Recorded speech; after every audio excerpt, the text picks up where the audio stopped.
kama mzaliwa wa kwanza, Mungu amemtenga kwa ajili yake, ndugu zake wanaomfuata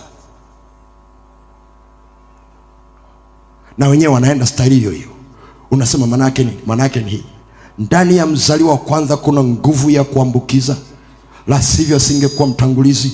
Anakuwa mtangulizi kwa sababu ana nguvu ya kuambukiza ndani yake, ili alichobeba na wanaohusika naye wabebe hicho hicho, na shetani anakipenda sana hicho. Kwa hiyo akitaka kuvuruga familia, anapandikiza kitu kwa mzaliwa wa kwanza, kwa sababu ndani ya mzaliwa wa kwanza kuna nguvu ya kuambukiza ndugu zake. Unasema wakasema unaongea kitu gani? Akitaka kuvuruga elimu, anamvuruga mzaliwa wa kwanza, anapata shida kupita form 4. Uwe na uhakika na wanaofuata watapita form 4 kwa shida. Kama watapita, inamaanisha kuna wengine hawatavuka. Nimecheki familia zingine ambazo hakuna watu waliovuka kidato cha 4. Kuna familia zingine hakuna kidato cha 6. Tuna familia nyingi nchini ambao hawana mtu mwenye degree kabisa, hata hiyo degree moja.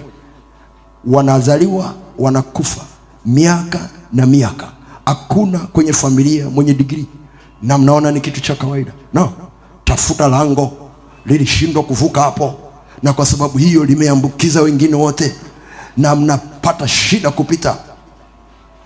Mtangulizi akipewa mimba kabla ya kuolewa, anaambukiza hicho kitu kwa wanaomfuata. Unakuta na wenyewe wanapata shida hiyo hiyo. Kama baba akizaa nje ya ndoa, watoto wake wa kiume na wenyewe wanaambukizwa kitu hicho hicho. Kasome Biblia yako. Tatizo liko wapi? Saliko kwa wale. Ndio maana unakuta wanahangaika namna ya kutoka kwenye shida, hawajui wanatoka tokaje, kwa sababu tatizo sio la kwao. Tatizo liko kwa mzaliwa wa kwanza, lakini anapata shida mwingine.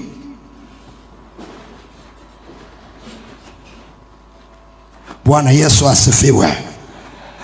Mzaliwa wa kwanza ni mtengeneza kiwango cha maisha.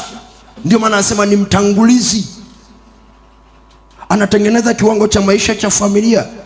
Na ndio maana lazima ufight juu ya mzaliwa wa kwanza ili aweze kuvuka. Akikwama yeye, na ndugu zake wa kuzaliwa watakwama, na uzao wake yeye atakaozaa atakapokwenda kwenye